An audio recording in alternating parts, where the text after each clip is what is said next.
Okay, so my mother passed in 2018, and it was a result of a stroke. 4 strokes. Four strokes.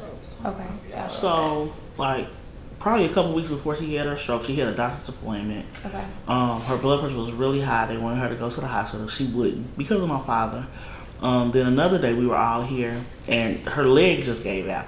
Okay. And actually, she had to sit right here, actually. Mm-hmm. And the morning that it happened, I got new appliances for my kitchen. And so she always had a refrigerator in the garage just for just extra drinks and stuff. And so the gentleman that was delivering the stuff, he left my house. And I had talked to her that morning. So he left my house. He was a firefighter. And he came here. And then he called me like, I think you need to get over here. Your mother's on the floor. He could see from the back door she was laying on the kitchen floor. Okay. So it was sudden. Like when I talked to her, nothing was wrong. And that was a matter of 20 minutes. Okay. When I was talking to her, she was like, I'm about to sit down, drink a Pepsi, and smoke a cigarette. Mm-hmm. And so in between, and I stay on 3rd Avenue. So I stay 2 minutes away. Okay. So, yeah, in that time, so that stroke, she was able to come back from because it was so soon, like it was quick. Okay. So treatment was really quick, so they were able to give the medicine to reverse it. Mm-hmm. Okay. Then in July, she had another one. What month was the first one? No, I was on spring break. Maybe March. It was like the end of March, right before April. Yeah. Okay, sorry, go ahead. And then she had the second one in July 3rd. Okay. And that was just kind of, her head was hurting. So it wasn't like, and then from that one, she got a little bit slower. Mm-hmm. Okay. And then the third one was the one, and she had that one in when we went to homecoming. So that was October. Okay. And then that's the one where it affected her vision. So she didn't have any peripheral vision or anything like that. Okay. And then when she went to the hospital in December, like December 1st, she had a seizure. She really bad. Okay. Was it just December 1st, did she have a seizure and that's what sent her to the hospital? Mm-hmm. Okay, got it.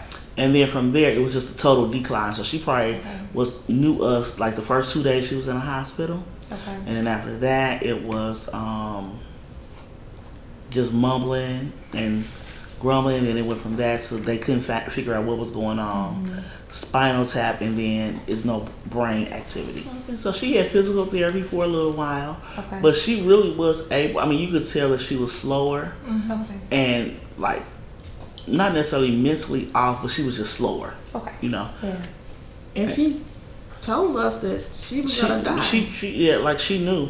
Like, really? Yeah. She told us. She was telling I'm gonna die. Yeah. How did you guys feel when you heard that?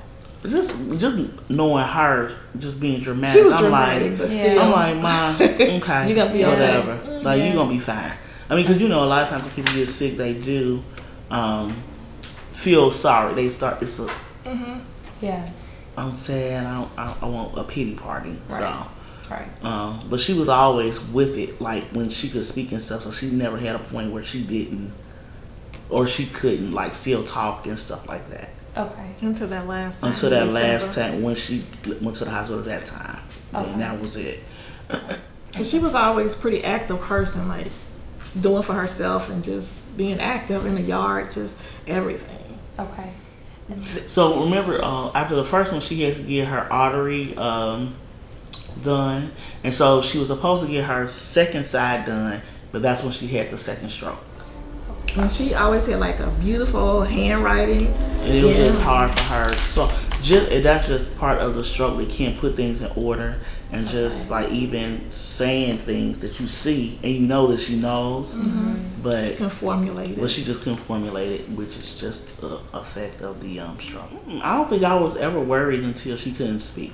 Like, and we sent letters to the hospital administrators, advocates. I mean, we did all that because we're here every day to take care of our mother, and we asking questions. We're not getting anything. So, yeah, and just the treatment from some of the nurses, and we were there every single, like my sister and I, we worked full time, but we were there around the clock.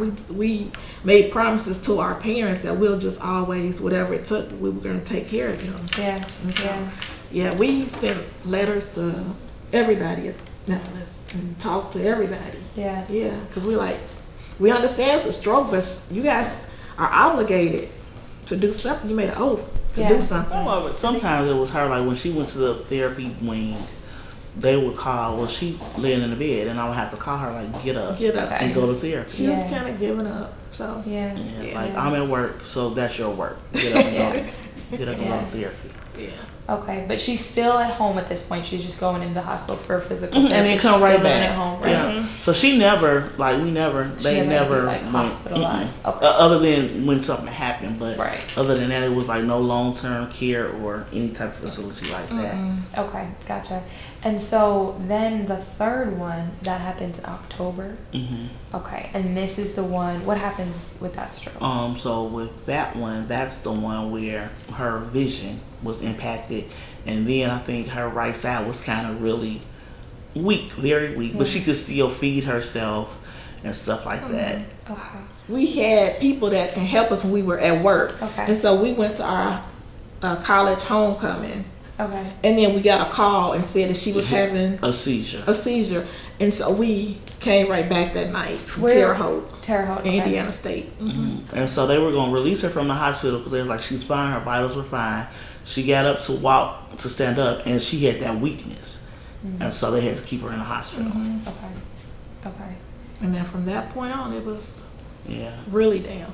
Like a couple of days before she went to the hospital in December, I was helping her in the restaurant. She was like, don't be mad, but I'm going to die. And I'm like, girl, come on, use the bathroom, let's go. Yeah. Like, that's kind of my thing, because now you're feeling sorry for yourself. Yeah. Like, come on. Or when I would come down here, like overnight, because we pulled we had a cot that they used to take when they would go fishing. So we had that here. And so I would sleep on this cot, like right here. And then she was like, Bridge, sleep with me or whatever. And I'm like, this is a twin size bed, because we had put her in this other room with a twin size bed. So I would like crawl up beside her and try to sleep with her in this twin size bed, because she was just like, I'm going to die. I'm like, well, I don't want to be right here. But Yeah, but I was in that twin size bed with her trying to comfort her, like, whatever. yeah. I just, you just see your parent going through stuff and you think they're gonna be here forever. Yeah. So I was kind of looking like that. Yeah. Yeah. But when she had that major stroke in the hospital, like we were there and we were screaming for nurses and everybody to come in here. And Because I'm like, when are you gonna come here? We're telling you. And she was saying, what's wrong with me? What's wrong? Yeah. She was like begging. And we were telling them, like, she's having a stroke, like this is bad, like, and it took us forever to get somebody just to get in there. And we were in there, and what happened? She just started like jerking, shaking, couldn't talk. She couldn't control it. Yes, and we were screaming and went out there, telling them like our mother's having a stroke, like, and it took forever just to get somebody in it. We're like, Okay. Yeah. yeah, that was bad that night with us and those people at the hospital, because we're like, we trying to get y'all to do something and y'all just, okay. Like, no, it ain't okay. This is our mother.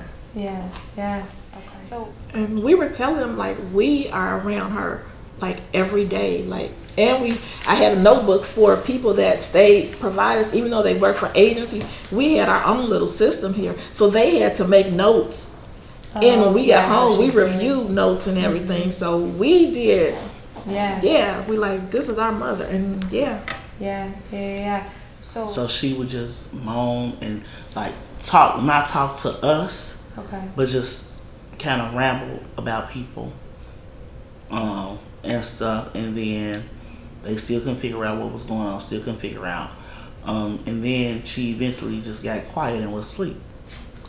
That heavy sleep. And they said she was in a coma. And then they did a spinal tap, because there was like a lot of times when elderly people have UTIs and things, it's some type of infection.